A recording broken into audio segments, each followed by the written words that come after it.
Morning with Farah.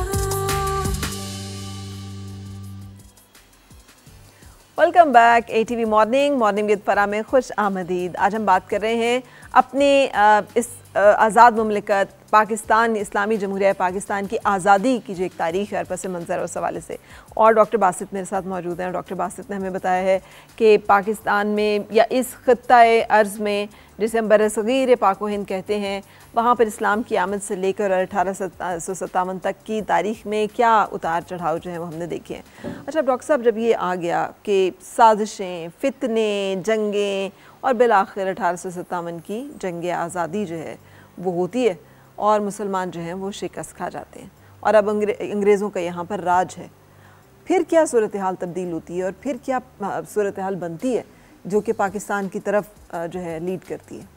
जी देखिए, एक बात यह है कि हम आज के तारीख़ के जिस दौर से गुज़रे हैं उसमें भी हमें ये समझने की ज़रूरत है कि अपनी शनाख्त, अपनी पहचान, उसको हम जितना भी उस पर मलम्मा कारी कर लें, हम किसी के साथ या आज के ज़माने में अगर हम अंग्रेज़ बनना चाहें, कितने भी बन जाएं, लेकिन वो हमें अंग्रेज़ नहीं मानते। ये तारीख़ का दर्स है। वो हमें तब भी ये कहेंगे कि ये गंदमी हैं, ये अंग्रेज़ ब्राउन है। हाँ। अच्छा, अब सबसे अहम बात क्या है कि मुसलमानों के साथ साथ उस वक्त के बहुत सारे हिंदुओं ने भी उस जंग आज़ादी में हिस्सा लिया और लेकिन चूँकि सिंबॉलिकली उस वक्त बहादुर शाह ज़फ़र मौजूद थे और शायरी भी उनकी आज तक महफूज है, लेकिन आखिरी गोया मुग़ल बादशाह गुज़रे और फिर रंगून में जिस तरह वो कसम कुर्सी के आलम में वो इस दुनिया से गए, यानी रोंगटे खड़े होते हैं डॉक्टर साहब ये सुनकर कि आखिरी रिक्वेस्ट जो है जो उस वक्त के कमांडर के पास गई वो ये थी कि बादशाह ये रिक्वेस्ट कर रहे हैं कि खिड़की खोल दी जाए ताकि वो सांस ले सकें। उनके कमरे में कोई खिड़की जो है वो नहीं थी और जो थी वो बंद थी, सील थी, उसे खोलने की इजाज़त नहीं। तो वो 2 सांस जो है जो वो लेना चाहते थे खुली हवा में, वो तक भी नहीं नसीब हुए। वो तो फिर है ही कि कितना बदनसीब है ज़फ़र के दफन के लिए 2 गज़ ज़मीन भी ना मिली कुएं यार में। तो ये है। और वो फिर हमें बाद की तारीख़ में भी नज़र आते हैं, बादशाहों का इसी तरह से है। अब आप देख लें कि हमारे हमसाया मुल्क ईरान में हज़ारों साल की बादशाहत रही और रज़ा शाह पहलवी को भी दफन होने के लिए भी जगह नहीं मिली। तो ये देखने की ज़रूरत है कि तारीख़ से एक जो ये मोहतरमा बात है ना कि कहा जाता है कि तारीख़ का सबसे बड़ा सबक ये है कि तारीख़ से सबक नहीं लिया जाता, वरना चीज़ें तो बिल्कुल वाज़ेह है ना। ये जो एक मौर्रिख़ है वो देख रहा होता है इसी तरह जैसे सामने कोई चीज़ बर्पा हो रही कि मुस्तकबिल बीन भी वो बन जाता है। तो हम बात कर रहे हैं 1857 की। 1857 में सारा नज़ला मुसलमानों पर गिरता है और उसकी वजह है, देखिए अंग्रेज़ों ने इक़्तिदार छीना किससे है? मुसलमानों से। और जो इतनी तवील अरसा 1258 से और अब 1857, अब देखिए कितना तवील अरसा है, 1000 साल तकरीबन बन जाते हैं जी। तो 1000 साल एक कौम हुक्मरान रही हो और अचानक से पता चले कि अब वो महकूम हो गए हैं और वो उनको निशाने पर रख लिया जाए। यानी अब 1857 की जो खूंचका दास्तान है उसको हम देखते हैं तो वो जो मीरठ में बगावत हुई, दिल्ली में बगावत हुई, मुख्तलिफ जगहों पर बगावत, वो अंग्रेज़ उसे बगावत कहते हैं और हम जंग आज़ादी कहते हैं।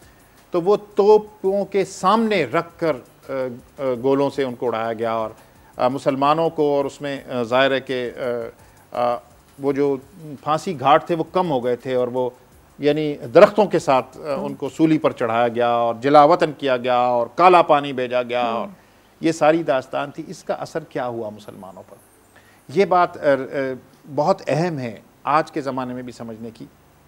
एक है कि ग़ुलामी को मान लेना और एक है कि आप बज़ाहिर तो ग़ुलाम हैं लेकिन अगर दिल में हुर्रियत है, दिल में ये आज़ादी की लगन मौजूद है और ये मौजूद है कि हमने इस स्टेट पे रहना नहीं है, हमने अपने जो अज़मत रफ्ता है उसको वापस लाना है, उसे रिवाइव करना है, उसका रेनेसां करना है, तो फिर चीज़ें अंडर करंट्स के तौर पर चलती रहती हैं, पॉलिसीज़ बदलती रहती हैं। 1857 के मौके पर भी मुसलमानों का एक गिरोह तो यही चाहता था कि हम अंग्रेज़ को ज़ाहिर एक्सेप्ट न करें, लेकिन वो एक उस वक्त की हार्श रियलिटी के तौर पर मौजूद थे और मुसलमान उनके निशाने पर भी थे। दो काम अंग्रेज़ ने किए हैं जिसके असरात फिर बहुत तवील अरसे तक हैं। एक तो क्या किया कि ज़बान को बदल दिया, ज़बान के साथ तहजीब भी बदलती है, कल्चर भी बदल जाता है।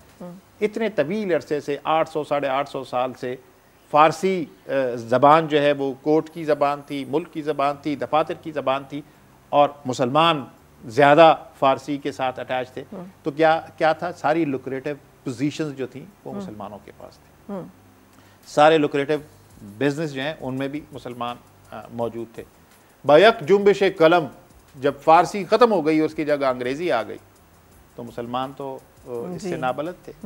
और इस मौके पर हिंदुओं ने क्या किया, वो तो उनको तो फर्क नहीं पड़ रहा था ना, वो तो इतने तवील अरसे से ही महकूम चले और वो देख रहे थे इस सारे change of and course of events. तो वो उन्होंने अंग्रेज़ी की तरफ पहले लपके और अंग्रेज़ के साथ मिलने की भी उन्होंने ज़्यादा जल्दी की। इस मौके पर ये अल्लाह का अपना एक निज़ाम है कि जब जिस किस्म की आजमाइश होती है उस किस्म का कोई जो रजल अज़ीम है वो अल्लाह ताला अता कर देता है। तो क्या सूरत हाल थी उस वक्त, तो कोई बात करने की भी पोजीशन में नहीं था ना। तो उस वक्त हमें जो शख्सियत नज़र आती है वो है सर सैयद अहमद ख़ान की। और सर सैयद अहमद ख़ान को ये करेज मौजूद थी, उन्होंने वो ज़बान सीख रखी थी और उनका कल्चर को भी वो समझ रहे थे कि क्या है, और उस रियलिटी को भी समझ रहे थे कि अब हम दू बदू जंग करके इस वक्त पोजीशन में नहीं हैं, बल्कि जो बचे हैं वो भी होंगे।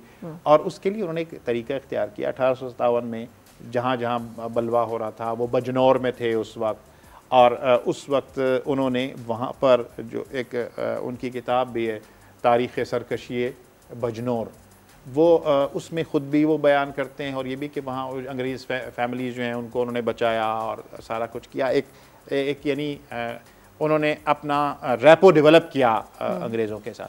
लेकिन उसके बाद उन्होंने अपनी जो कौम थी उसके बारे में, आज आप देखिए 1857 के ज़माने को देखें, उस वक्त वो एक रिसाला लिखते हैं, उसका नाम है रिसाला असबाब बगावत हिंद 1857, और उसकी टोटल 500 कॉपीज़ छपती हैं और वो यानी बड़ा एक्सक्लूसिव है। उसमें वो सारे बात लिखते हैं कि ये इसके असबाब क्या थे, ये क्यों हुई, और उसको एक सही पर्सपेक्टिव में पेश करने की कोशिश करते हैं। और वो जो लंदन के अंदर पार्लियामेंट के मेंबर्स हैं उनको वो दिया जाता है और वो आज भी वो डॉक्यूमेंट मौजूद है, जो सबसे पहला कंट्रीब्यूशन है कि उन्होंने उन्हें बता दिया कि आप डॉक्यूमेंट कर दिया। हाँ, डॉक्यूमेंट कर दिया कि ये आपकी अपनी पॉलिसीज़ हैं जिनकी जो इसकी जिम्मेदार हैं, और फिर आप सारा मलबा एक उस पर नहीं डाल सकते।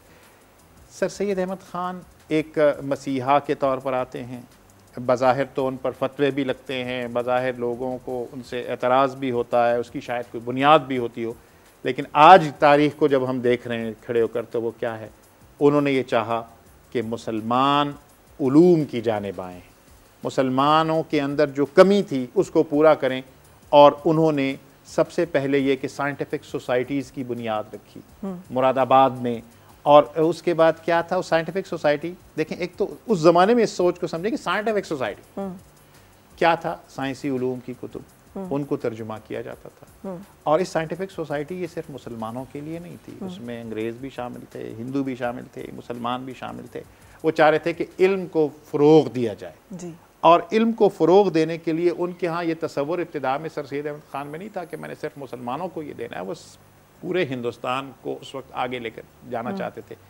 लेकिन फिर चूँकि आज की बात हमने शुरू की थी कि पाकिस्तान का मतलब क्या, ला इलाहा इल्लल्लाह, ये इस तक कैसे चीज़ें कल्मिनेट हो रही हैं कि नारा क्यों बुलंद हुआ फिर 1947 में आके, उसकी वजह ये थी कि ये 1867 है, 1867 कि जब उर्दू हिंदी कंट्रोवर्सी होती है बनारस में जी। बनारस आज भी बड़ा क्लासिकल हिंदू यूनिवर्सिटी पहली वहाँ बनी, तो वो दिन है जिस दिन सर सैयद अहमद ख़ान प्रेडिक्ट कर देते हैं।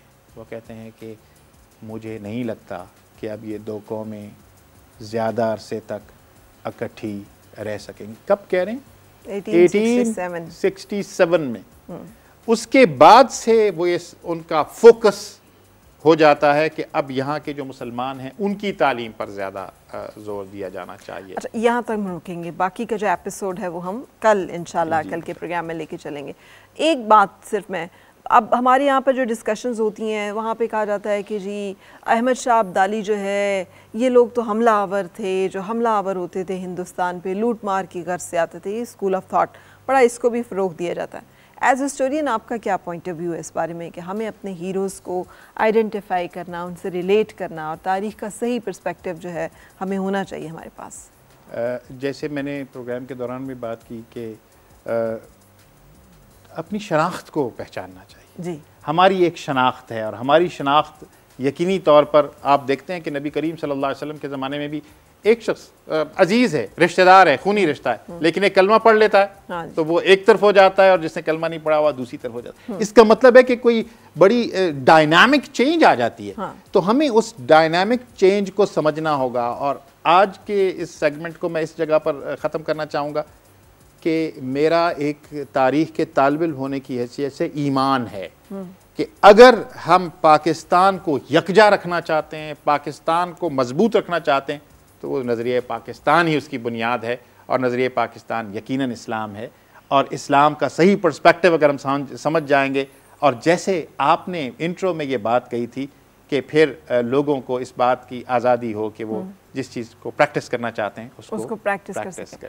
बिल्कुल सही। लेकिन हम ये सारी बातें जो हैं ये डिस्कस करते रहेंगे डॉक्टर साहब के साथ। हम 14 अगस्त तक चलेंगे हर स्टेज में डिस्कस करते हुए कि वो क्या अवामिल थे, क्या तारीख़ थी जिसके साथ आज़ादी का हसूल जो है मुमकिन हुआ, और वो क्या चैलेंजेस थे, दुश्वारियाँ थी जिनसे गुजर कर क्या कुर्बानियाँ थी जिनके बाद ये मंजिल जो है जिसका हसूल मुमकिन हुआ, जिस आज़ाद परचम के तले आज हम सांस ले रहे हैं, ये कितनी मुश्किल से सरबुलंद किया गया है। लेकिन इस वक्त ब्रेक के लिए रुकेंगे और ब्रेक के बाद हमारी मुलाकात होगी हमारे आज के मेहमान से, उनसे भी गपशप आप देख सकेंगे। लेकिन ब्रेक की इजाज़त। आओ फिर से मुस्कुराए और मिलके गुनगुनाए, है गुमशुदा जो खुशी